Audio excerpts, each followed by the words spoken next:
जो कोई ब्लेसिंग है इस लाइफ में। आमीन। आपको ये तो मालूम है रूत कौन थी, बताने की जरूरत तो नहीं है। रूत वो थी जिसने अपनी सास का साथ दिया था जब उसका पति मर गया था और उसकी बड़ी जेठानी जो थी, जो जेठानी उसकी थी, वापिस चली गई थी अपने देश में।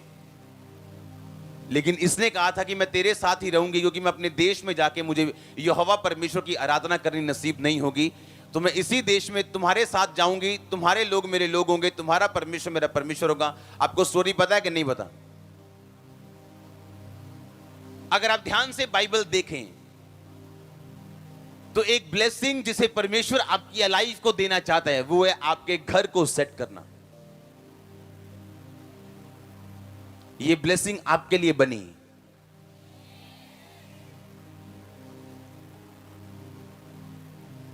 जब एक व्यक्ति परमेश्वर के दर्शन को सपोर्ट करने को तैयार हो जाता है, ये उसकी लाइफ का हिस्सा रहता है।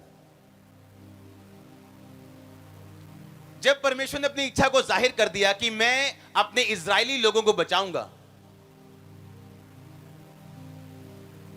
और मूसा के द्वारा मैं उन्हें आगे लेके जाऊंगा, ये इच्छा थी परमेश्वर की, हां या ना? और जब परमेश्वर एक प्लान अपने दिल में रखता है और उसे जाहिर करता है अपने नबियों के ऊपर, तो शैतान को मालूम होता है कि कुछ ना कुछ परमेश्वर का प्लान पूरा होने वाला है और वो अपनी चालें चलना शुरू करता है। और उसने एक चाल चली उस राजे के बीच से जो मूसा के टाइम पे होने वाला था, कि जब मूसा हो उससे पहले उसने क्या चाल चली कि जितने इजरायली पुत्र होंगे, बेटे होंगे, लड़के होंगे, उनको मार दिया जाए। हाँ या ना?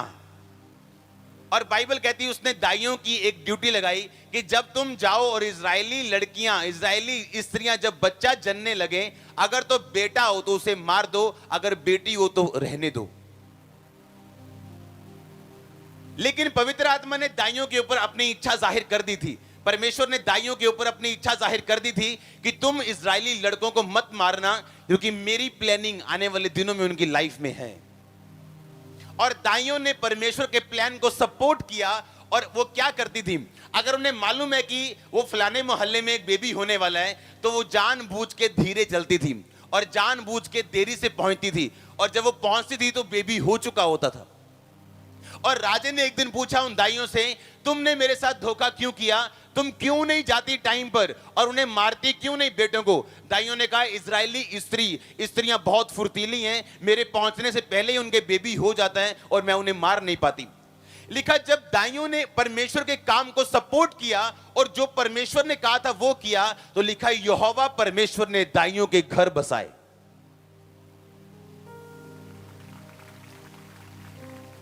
परमेश्वर ने उनका घर बसाया। ईंट और मिट्टी की बिल्डिंग को घर नहीं बोलते हैं। बहुत से लोग हैं इस दुनिया में जिनकी ईंट और मिट्टी की बिल्डिंग सब बिल्डिंगों से बड़ी है, पर उस घर में वाइफ नहीं है, उस घर में हस्बैंड नहीं है, उस घर में बेबी नहीं है, उस घर में माता पिता नहीं है। परमेश्वर के विजन को जब सपोर्ट किया गया तो बाइबल कहती है, परमेश्वर ने कहा, मैं इन दाइयों के घरों को बसाऊंगा, क्योंकि इन्होंने मेरी आवाज को क्या किया? सुना। आपके घर बसाए जाएंगे, आपके चारों तरफ आपकी लाइफ का हर पहलू सेट होगा। यह परमेश्वर की प्लानिंग है आपकी लाइफ के लिए। जो वचन मैंने आपके लिए पढ़ा, रूत की अगर आप लाइफ पढ़ें, बोअज की लाइफ पढ़ें, तो बोअज को यह बताया गया था, एक अच्छी इंफॉर्मेशन दी गई थी कि भाई ये जो औरत आई है ना रूत, ये ऐसी औरत है जिसने अपनी सास को छोड़ा नहीं, क्योंकि उसकी सास यहोवा को मानती थी। ये अपने देश में वापिस उस मूर्ति पूजा में नहीं गई, पर अपनी सास के साथ रही, ये जानते हुए भी कि इसे दुख झेलना पड़ेगा।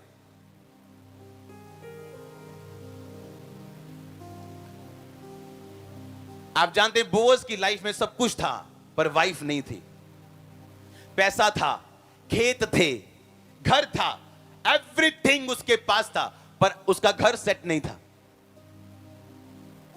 और बाइबल कहती जब वो रूत से मिला तो उसने रूत को, अमीर इंसान था वो, रूत पर गंदी निगाह रख सकता था, उसका फायदा उठा सकता था, जैसे आज लोग फायदा उठाते दूसरे की मजबूरी का। फायदा उठाते मिलने वाले मौके का कि पाप छोड़ना नहीं, अगर मौका मिल गया, कोई हमें देख नहीं रहा, चलो शुरू करें। नो, उसने कहा तुम मेरे खेत में रहना, जो पानी मेरे लोग पीते हैं तुम पीना, जो ये खाते हैं तुम खाना, किसी दूसरे के पास मत जाना क्योंकि लोग बड़े खराब है बाहर, यहीं में रहना। उसने कोई फायदा नहीं उठाया, उसकी जरूरत का कोई फायदा नहीं उठाया, अपने कैरेक्टर को साबित किया कि अभी भी परमेश्वर में। और बाइबल कहती है बोअज को परमेश्वर ने एक ऐसी औरत दी जिसने दाऊद, जिसने प्रभु यीशु मसीह के वंश को पैदा किया। और बाइबल कहती है परमेश्वर ने बोअज के घर को बसाया, परमेश्वर ने बोअज के घर को ब्लेसिंग दी, उसके खेतों के ऊपर, उसके बिजनेस के ऊपर, उसकी फैमिली के ऊपर, उसकी सेहत के ऊपर। अब बोअज का हर एक पहलू जो उसकी लाइफ में था मोर देन ब्लेस्ड था, आशीषित से भी ज्यादा आशीषित था।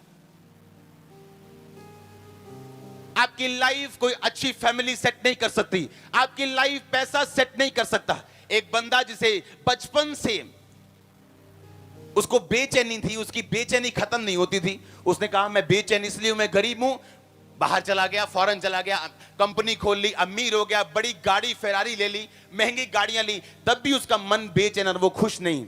एक दिन मीटिंग में जाता और उसे मालूम होता है, क्योंकि वो मुस्लिम था और यहूदियों की खिलाफत करता था, मीटिंग में जाके मालूम होता है कि यीशु मसीह राजाओं का राजा है और वो शांति का राजकुमार है और मेरे ऊपर श्राप है क्योंकि मैं यहूदियों की बड़ी गलत तरीके से गालियां निकालता रहा हूं उनको।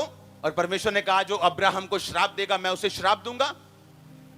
उसने परमेश्वर को कबूल किया, ग्रहण किया और वो श्राप उसकी जिंदगी से गया और उसका घर सेट हुआ। आपका घर आपका पैसा सेट नहीं कर सकता।